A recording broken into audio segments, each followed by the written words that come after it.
آج اردو بولنے والوں کا جو یہ حشر ہے کہ اردو بولنے والوں کے نام پر 35 سالوں سے سیاست کرنے والوں کا نتیجہ ہے. 35 سالوں سے جو لوگ اردو بولنے والوں کے نام پر سیاست کر رہے تھے یہ ان کا بویا ہوا ہے جو آج اردو بولنے والے کاٹ رہے ہیں. آج مہاجروں کے ساتھ اللہ کا شکر ہے کہ اب مہاجروں کے ساتھ آج اس شہر کا پختون بھی کھڑا ہے, اس شہر کا سندھی بھی کھڑا ہے, اس شہر کا بلوچ, اس شہر کا پنجابی بھی کھڑا ہے. اور بالکل آپ کی نشاندہی بالکل صحیح ہے. اگر کوئی دہشت گرد تھا, ایک تو ایم کیو بولنے والے دہشت گرد نہیں تھے, اسی ایم کیو والے سارے دہشت گرد نہیں تھے.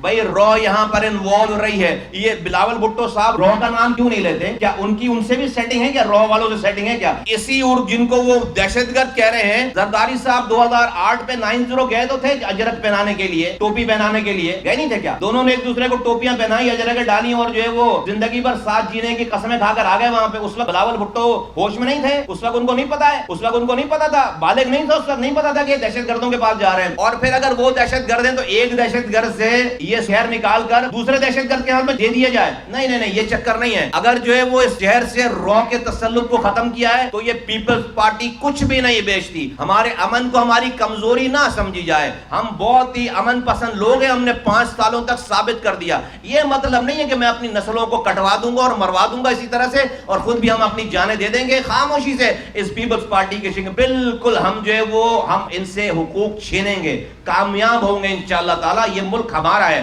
کسی کے باپ کی جاگیر نہیں ہے, یہ انشاءاللہ تعالی کریں گے اس کو.